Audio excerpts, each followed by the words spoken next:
diatur dalam Peraturan Menteri Keuangan Nomor 113 2012 tentang ini yang dimaksud dengan perjalanan dinas dalam negeri. Dari tempat asal kita ke tempat tujuan. Perjalanan dinas lokal juga ada nanti. Dari kita misalnya kemana? Siapa? Ke yang lokal dekat-dekat ya, ke Tanjung Balai. Kalau terbantu ke Ratu Papan dan lain-lain. Jadi saya nggak akan bicara teori-teori terlalu banyak karena ketika kita nanti melakukan perjalanan dinas atau mengelola perjalanan dinas, nanti kelihatan kalau bekerja di yang mengelola perjalanan dinasnya, tentunya kita harus pahami peraturan-peraturan ini. Jika bekerja di sektor publik, kalau di sektor non publik, misalnya di perusahaan, ya tentunya yang kita jadikan pedoman adalah peraturan yang dari perusahaan tersebut. Kebijakannya apa, SOP-nya apa. Tapi kalau kita sekarang yang kita pelajari dari sektor publik, maka ada beberapa peraturan yang harus kita pahami. Selain peraturan yang dari PMK 113 tentang perjalanan dinas dalam negeri bagi pejabat negara dan lain-lain, ada tentang pelaksanaannya bagaimana, dan ada satu lagi yang tidak kalah pentingnya, yang setiap tahun itu terus diperbaiki dan diperbaiki. Setiap tahun itu diperbaharui oleh Menteri Keuangan berupa PMK. Tahun jika kita melakukan kegiatan perjalanan pengelolaan perjalanan dinas di tahun 2023, maka PMK yang kita pakai adalah PMK nomor 83 tahun 2022. Itu dikeluarkan tahun 2022 untuk tahun 2023. Pengelolaan perjalanan dinas 2024 nanti silahkan dicari di browse. Itu sudah keluar juga PMK-nya yang tentang standar biaya masukan tahun anggaran 2023. Apa yang diatur dalam standar biaya masukan? Ini pernah yang dibahas bukan pernah ya? Apa yang diatur dalam SDM ini? Banyak sekali yang diatur dalam standar biaya masukan itu dokumen tebal. Silakan dibaca nanti. Misalnya, yang kalau yang perjalanan dinas, khusus perjalanan dinas kita ambil, misalnya diatur tentang kita jalan kemana, kemudian kira-kira standar tiketnya seperti apa, standar hotelnya seperti apa. Kita yang perjalanan dinas itu golongannya apa? Itu beda. Jadi kalau misalnya yang jalan misalnya katakanlah eselon 2 pimpinan, tentunya beda dengan staff. Ketika nginep di hotel, rate-nya ada, semua diatur di SDM. Apalagi di situ, uang harian kita berapa? Kalau kita bikin paket bikin di luar kota, berapa kira-kira standar? Semua diatur. Di dalam SDM juga di luar perjalanan ini sudah diatur. Misalnya kita katakanlah sebagai saya ambil contoh ya, pimpinan di satu instansi misalnya DK di salah satu perguruan tinggi negeri yang ada di Medan, kan mungkin perlu diberikan kendaraan dinasnya, disewakan mobil atau dibelikan mobil. Nah, kalau seperti itu di sini juga ada berapa tarif, berapa kalau beli mobil di harga berapa ya dibeli, atau mobil harga berapa ya dalam sebulan dibeli listrik, itu dia terus semua di situ. Jadi ini menarik sekali. Ini sebagai panduan kalau kita nanti mengelola kegiatan akuntansi di satu sektor publik, maka ini wajib kita pahami. Kita harus lihat apa saja yang kadang-kadang bermasalah di sini. Apa saja ketika kita mengelola kegiatan tersebut, apa saja yang mungkin timbul masalah. Contohnya perjalanan dinasnya tidak didukung dengan bukti yang cukup. Jadi misalnya dia perjalanan dinas ke Jakarta, ternyata tiketnya nggak ada. Udah di luar ini, kita mungkin kalau perjalanan dinas oke, dikeluarkan di luar negeri. Ternyata waktu pertanggungjawaban tiketnya nggak ada. Atau mungkin udah ada tiket. Waktu terbang kan kita punya boarding pass kan? Ya kan? Boarding passnya nggak ada. Itu harus dilengkapi. Jadi apakah semua realisasi penggunaan dana perjalanan dinas telah didukung dengan bukti yang sah? Benar-benar terjadi pada tahun tersebut. Jadi waktu kita memeriksa perjalanan dinas ini tadi, kan ada yang pertama harus ada apa? Kalau perjalanan dinas harus ada surat tugas, ya kan? Kalau nggak ada surat tugas, dasarnya jalan dinas apa? Lihat surat tugas. Surat tugasnya perjalanan dinasnya tanggal 13 Mei sampai dengan tanggal 16 Mei. Ternyata yang dia lampirkan mungkin salah waktu diserahkan atau mungkin memang tidak benar. Hotelnya di tanggal 25 Mei misalnya. Nah, sejalan kan dengan perjalanan dinasnya. Tadi surat perjalanan dinasnya, surat tugasnya 13 sampai 16. Tapi ternyata itu tadi hotelnya tanggal 25 Mei. Tiketnya tanggal 9 Mei. Mungkin di jalan dulu. Jadi kita perhatikan. Jadi bukti-buktinya apakah sudah didukung dengan bukti yang sah dan terjadi pada tahun anggaran yang bersangkutan. Tahun anggaran dan tentunya kita pastikan juga sesuai dengan surat tugas yang dikeluarkan.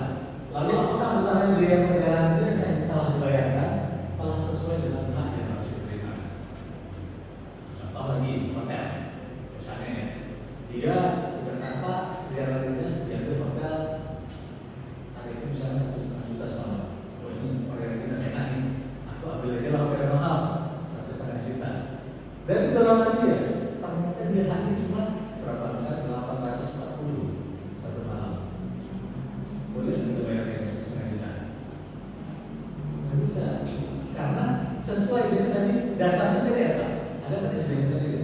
Standar biaya masukan berdasarkan TN Nomor 83 tahun 2022 tadi, yang untuk 2023, 2024 ini sudah kita lagi angkanya kelebihan atau kekeliruan nanti juga. Jadi contoh begini, ini yang sering sekali terjadi kekeliruan.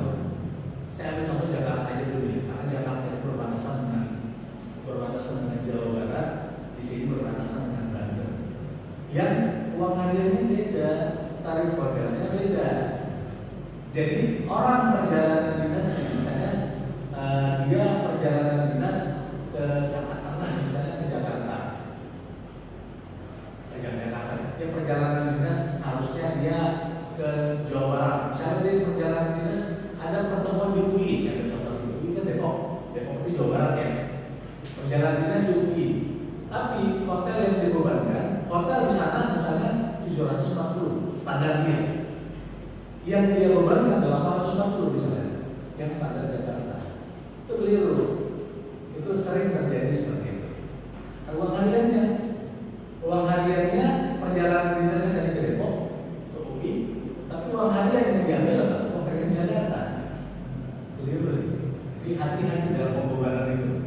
Karena dampaknya apa kalau kita salah pembebanan? Dampaknya kita harus kembalikan. Kalau ini salah pembebanan ya. Kalau fiktif itu lain hal lagi cerita. Itu berarti masuk ke dalam ranah fraud. Tapi kalau kekeliruan seperti tadi, dampaknya kita kembalikan. Siapa yang kembalikan? Yang bertanggung jawabannya, yang bertanggung jawab utama tentunya adalah yang melakukan pembayaran.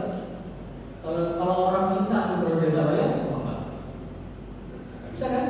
Tapi karena kenapa dia keluarkan? Jadi sebagai orang akuntansi kita harus teliti memeriksa bukti-bukti ya. Jadi dari bukti itu kemudian kita cocokkan dengan perjalanan dinasnya, baru kemudian ini bisa kita bayar. Ini tadi sudah sampai ke apakah bukti-bukti telah lengkap dan telah dicatat dan dilaporkan dalam laporan pertanggungjawaban keuangan tahun anggaran yang bersangkutan. Jadi seperti itu. Jadi itu poin-poinnya. Bukti-buktinya harus kita lengkapi dan kita pastikan perjalanan Indonesia itu sesuai dengan surat tugasnya. Masih banyak lagi nanti setelah pulang apalagi yang dia lengkapi. Surat tugas kita itu, misalnya tadi ya kita surat tugas kita tentang UI dan sebagainya, ada pertemuan UI. Di surat tugas tersebut nanti kemudian kita harus sampaikan ke petugas UI, mereka stempel, mereka tanda tangan itu belum itu sudah sampaikan. Jadi di belakangnya itu bisa mereka stempel. Kapan kita sampai? Walaupun kadang-kadang ini yang selalu yang harus kita koreksi juga. Kalau kita mau tertib administrasi, sering kejadiannya itu sampai di sana ditandatangani nggak diisi tanggalnya kapan, pulangnya kapan, dia cuma tanda tangan cak saja. Semestinya ini harus dilengkapi. Ini kan alat kontrol. Tugas kita sebagai orang akuntansi kan menjaga alat kontrol kan. Jadi bukti itu sudah dikeluarkan dan perjalanan dinas itu memang benar. Nah, alat kontrol ini yang kita jaga bahwa benar itu terjadi. Jadi seperti tadi kita pastikan Kalau memang seperti ini ya suruhlah. Dari sana ini yang saya kadang-kadang yang dari sana kan mau cepat ya. Misalnya kalau orang yang jalan itu 10 orang, mereka cuma tangan stempel dikembalikan sama yang datang perjalanan dinas. Padahal harusnya itu kita diisi tanggalnya, bahkan jam datangnya juga tidak disebutkan. Tibanya jam berapa? Ini menjaga supaya ini terkendali dengan baik. Seperti itu. Jadi hal-hal begini kita sebagai orang akuntansinya harus kita perhatikan, kita jaga, dan kita pastikan dokumen tersebut pertama tadi sudah sesuai dengan waktunya, kemudian bukti-buktinya sesuai dengan yang dijalankan, lalu kemudian haknya, angka-angkanya sesuai dengan yang seharusnya kita terima. Saya ini prinsipnya prinsip-prinsip perjalanan dinas itu kan tidak boleh berubah. Jadi jangan nanti dia perjalanan dinasnya kemana dan keluarkan beberapa kali seperti itu, atau dipecah-pecah perjalanan dinasnya bisa orang seperti itu. Perjalanan dinasnya sekali dan berpecah dia bersini. Jadi hal-hal begitu yang kita perhatikan dalam prinsip-prinsip perjalanan dinas. Nah ini tadi harus didukung dengan bukti yang sah untuk menjaga prinsip perjalanan dinas. Tanpa bukti tentunya kita tidak boleh melakukan. Ada satu dokumen lagi nanti yang biasanya disiapkan orang untuk perjalanan dinas sektor publik yang namanya surat pertanggungjawaban mutlak. Bahwa kita yang melakukan perjalanan dinas kita tanda bahwa kita bertanggung jawab terhadap perjalanan dinas tersebut dan terhadap biaya yang dikeluarkan. Itu ada ada nanti di kalimatnya dan secara tangan di bawahnya masuk materai. Sehingga ini benar-benar bisa jadi sebagai bukti hukum. Besok ketika ternyata ditemukan perjalanan dinas tersebut tidak benar, maka kita yang menandatangani tentunya harus bertanggung jawab. Ya kan? Masa kita yang jalan, kita yang dapat fasilitas, kita yang terima uang, lalu kemudian kita tidak tanggung jawab seperti itu. Dan si PPK, pejabat pembuat komitmen itu bertanggung jawab menilai kesesuaiannya. Dia cek, dia periksa. PPK dan timnya lah tentunya orang akuntansi bisa. Jadi, nah, apa saja komponen perjalanan dinas yang benar? Yang tadi sudah kita bicarakan, nanti ada pemberian, biaya transport, tiket tadi ya, biaya penginapan, uang representasi, saya bahas terpisah, sewa kendaraan dalam kota jika menggunakan kendaraan dalam kota, atau dia menjemput mengantar jenazah ini di luar ya. Kalau kita perjalanan dinas, masa kita pakai Indonesia gitu kan. Jadi sekarang saya berbicara teman-teman. Ini saya pernah mengaudit, saya menemukan poin-poin seperti ini. Apa itu uang representasi? Di SBMP uang representasi itu kalau orang pejabat eselon tertentu di entitas, di institusi, pejabat eselon tertentu dia mendapat uang representasi. Jadi dia dapat penginapan, dia dapat uang transport, dia dapat uang hadiah, dia juga dapat uang representasi. Ya mungkin karena dia pejabat dia harus bayarin orang misalnya begitu, itu bisa dikeluarkan dari sini.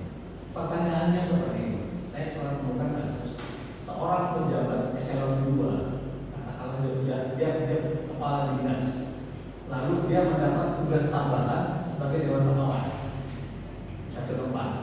Dewan pengawas ya, bukan dia sebagai kepala dinas. Jadi dia jabatan dia, fungsi dia sebagai eselon 2. Dia itu di dinas lah.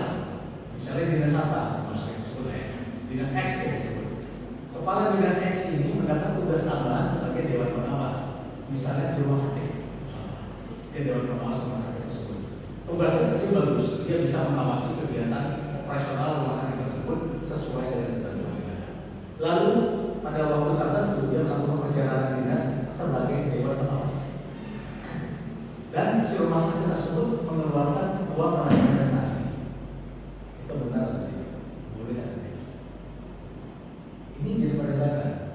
Bahkan ketika kita dialog dengan orang-orang Indonesia ini masih jadi satu polemik. Pandangan saya coba kita baca kalimatnya.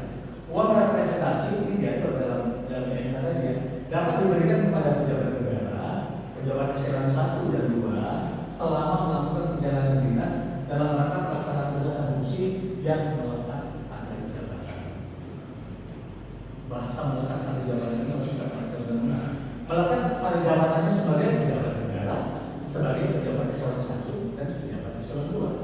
ketika dia mendapat tambahan tugas sebagai dewan pengawas, apakah dia sebagai pejabat eselon 1 atau 2 aja? Iya, ya kan? Dia udah pejabat eselon 1 dan 2 dia ketika dia sebagai kepala dinas. Lalu kalau dia jalan sebagai dewan pengawas, apakah yang dia dapat ini? Pak, dia dapat uang harian, boleh dapat sewa kendaraan dalam kota, misalnya dia dari rumah ke bandara, dari bandara ke kemudian dari bandara ke rumah setelah pulang, apakah dia berhadapan itu dapat? Tapi uang representasinya hanya ketika dia bertugas sebagai pejabat negara, pejabat eselon 1 dan pejabat eselon 2. Jadi harus diperhatikan ya. Jadi waktu kita memperhatikan dokumennya, lalu ada pengeluaran uang tersebut, dengan sopan kita sampaikan, Pak, Bapak di sini, mohon maaf, Bapak sekarang tugas Bapak di sini bukan sebagai pejabat eselon 1 dan 2, tapi Bapak sebagai dewas yang eselon di sini. Jadi mohon maaf Pak, uang representasi ini tidak dikeluarkan. Nggak seberapa kok ini, 150 ribu. Ya kalau dia jalan 6 hari, 5 hari misalnya, 750 ribu. Tapi kalau ada yang kata besok terus dia berbuat, masih malu juga apa ini. Dan dia juga mungkin nggak terlalu peduli dengan angka seperti itu gitu ya. Tapi kalau dia sampai dianggap, ini angkanya dikeluarkan, padahal dia nggak pernah, dia baru ya. Nah, dengan kita ingatkan seperti itu, kita tidak akan baik untuk dia, si Bapak, baik juga untuk kita. Jangan besok-besok ketika ada pemeriksaan, kita kena, ini kok dikeluarin, seperti itu. Oke, saya rasa itu yang bisa kita sementara ini dulu. Ada pertanyaan nggak sementara ini? Silakan. Ya, depan dulu. Ya, silakan. Apa boleh pada saat saya melakukan perjalanan keluar kota, misalnya itu ke Jakarta, tapi saya tidak menginap di hotel yang sudah disediakan sama perusahaan, karena saya punya abang di sana, jadi saya mau menginap di rumah abang saya aja. Apa boleh itu? Oke, good point. Jadi bagus. Apakah boleh? Pertanyaan pertama yang harus kita lakukan, kasih tahu dulu. Jangan kemudian kita di-bookingin hotel dan dibayar, nggak boleh. Ya, kalau udah di-bookingin hotel, udah melekat di situ hak kita, nggak boleh. Ya, kalau boleh, kalau pertanyaan boleh atau tidak boleh aja. Boleh dengan sana, dengan dipakai. Kan ini saya, kan kita kan begitu. Tapi kalau di awal sudah kita bilang, kalau kita mau berjalan ke Jakarta tadi misalnya, saya nggak ambil hotel ya, saya nggak ambil rumah saya, boleh. Uang berapa? Pertanyaannya sih ya. Uangnya berapa yang saya terima? Cuma 30% daripada yang di sana. Jadi katakanlah di Jakarta, kita jalan di Jakarta, rate hotel kita 840 satu malam. Maka yang berhak kita klaim itu hanya 30% dari ini ada di sini. Nah, dalam hal pelaksanaan SPD tidak menggunakan biaya penginapan, diberikan biaya penginapan sebesar 30% dari tarif hotel di kota tempat tujuan. Jadi, tapi ada syaratnya kan. Kalau misalnya tidak ada hotel atau tempat penginapan lainnya. Atau yang kedua, tadi poin itu ada di sini. Terdapat hotel atau tempat penginapan lainnya, namun pelaksana SPD tidak menginap di hotel atau tempat yang dimaksud. Boleh. Jadi kita jalan, tapi angkanya 30%. 30% itu ya dari 840 misalnya berapa itu? Sekitar 260 ribu ya. Coba segitu satu malam. Jadi kalau kita di sana 3 malam, cuma 3 hari tidak pakai. Di luar itu ya kita apa? Ya.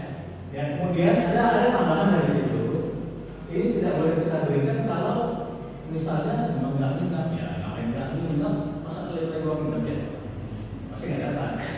Atau nah ini satu hal lagi, perjalanan jenis jabatan untuk mengikuti paket rapat seminar dan sejenisnya yang dilaksanakan dengan paket meeting full board. Ada istilah itu, ada full board, ada half board. Full board itu artinya apa? Yang menyelenggarakan kegiatan itu sudah mengatur pertemuan tersebut. Di dalamnya ada paket rapat, ada makannya, dan ada penginapannya. Untuk hal seperti itu yang sudah diatur, kita nggak bisa ngelak, karena nggak bisa dibilang dia nggak mau hotel, nggak bisa, karena itu forward. Jadi semuanya nggak bisa dipisah, dia nggak akan bisa lagi berapa yang jadi tarif hotel, berapa yang jadi berapa yang jadi uang rapat, dan berapa makan yang dia nggak bisa. Dengan paket forward seperti tadi, yang seperti tadi kita nggak bisa klaim. Kalau menginap di rumah abang silakan aja, kita boleh minta apa dari tempat kita karena semuanya sudah disiapkan. Oke ya, silakan. Kok bisa kita benar kalau tadi kan Iya. Kita punya mobil pribadi. Nah itu yang diklaim apa aja Pak? Misalnya kita punya mobil pribadi itu diperbolehkan atau tidak? Oke, itu juga ya. Jadi ini sifatnya seperti tadi ya. Ini kita menggunakan ini tadi kan kita nggak menginap di hotel yang disiapkan. Ini kita tidak pakai kendaraan yang disiapkan. Kalau kendaraan itu sudah ada, jadi misalnya kita perjalanan dinas nih, kita yang jalan 5 orang, mobilnya masih cukup kan? Iya kan? Disiapkan dari kantor 5 orang, enggak aku bawa mobil sendiri aja. Itu biasanya nggak boleh. Karena memang sudah diatur ya. Tapi misalnya oke lah, mungkin kita saya sambil apa? Saya nggak mau terlalu kaku di jalan. Saya bawa kendaraan sendiri aja, nggak saya siapin mobil kantor. Nah apa aja yang bisa kita dapat? Yang kita dapat adalah bahan bakar.